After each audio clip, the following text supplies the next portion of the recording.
everybody. Welcome to Science Discovery Time. I'm Miss Jen. I'm Miss Gina. And today we're doing exploding colors.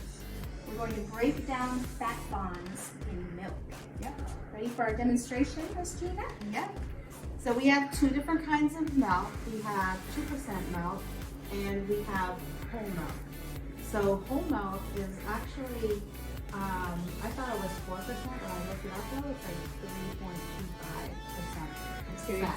Okay, 3.25. All right. So it's not much difference than the 2% milk, but we're gonna see what the difference is in the colors that it makes and the movement of the colors. So when you do this one at home for supplies, you're going to need a flat surface, obviously, and like all of our experiments, make sure it's a surface that can either get dirty or be easily cleaned.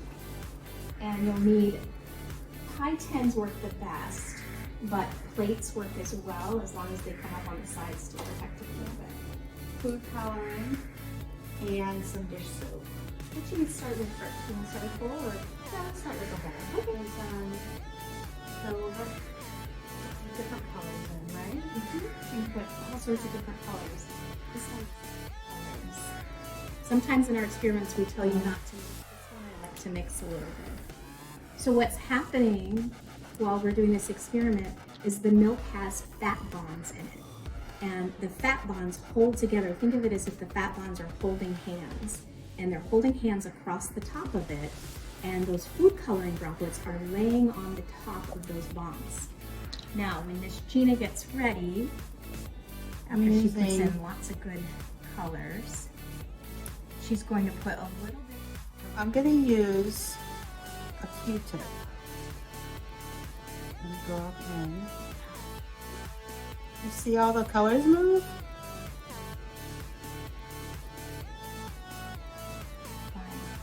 There we go.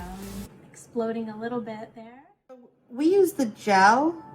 I want to try the regular liquid because they're not quite as thick.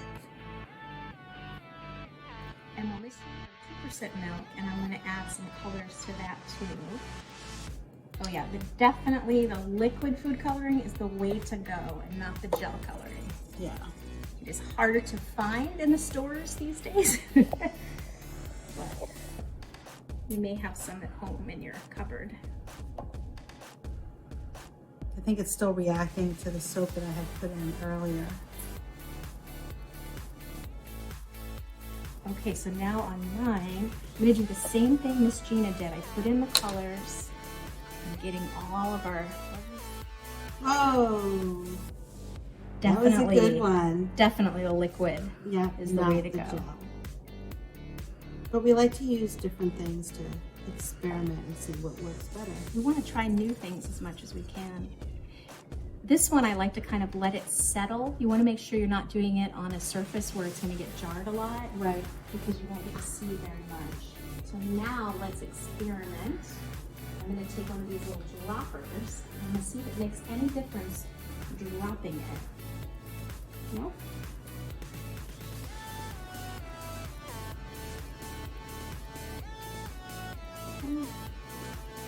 I wonder if we add more food coloring. Great idea. Let's try Let's try that.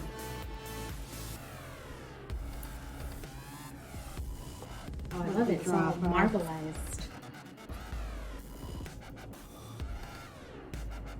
Now, if you happen to have Dawn dish soap at home, that is my favorite one to use for this experiment because it breaks up those fat bonds really fast. Miss Gina, I'd like to do one more experiment. Okay. We happen to have some oil with us today. Oh, cool. And I think that it could be very interesting to see what happens if we have a little bit of oil and we put some food coloring on it. What Miss Gina and I like to do, we like to experiment and see what can happen. So the oil's going to have a lot of fat, because that's pretty much all it is. What color should we use, Miss Gina? I don't know, let's put some red in there, because that'll be Nice and bright. nice and bright. Put some drops in there. maybe some yellow. Or a little pink.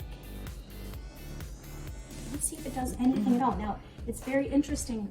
In the milk, it stayed on the surface. With the oil, it's dropping down, which means that the food coloring is a little heavier than the oil, so it may not work at all for this, but we're gonna try it and see. Here we go. Nope, no Nothing. explosions, nothing. Nope, and they stayed in little balls. So the little balls of food coloring are just floating at the, or just sitting at the bottom. Sitting at the bottom. Okay, let's try one more thing. Because, you know, it's never an experiment unless we do more, right?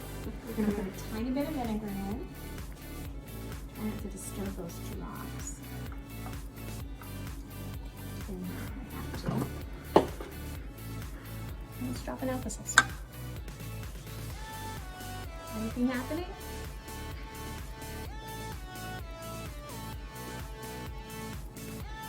And it started with some little tiny explosion. That was a really good experiment. We learned that the fat bonds are what holds the food coloring up. Yeah.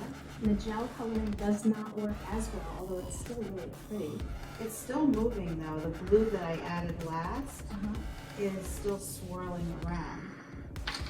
So it's not as dramatic as when we first did it, but it's still mixing, and there's some pretty green in here too.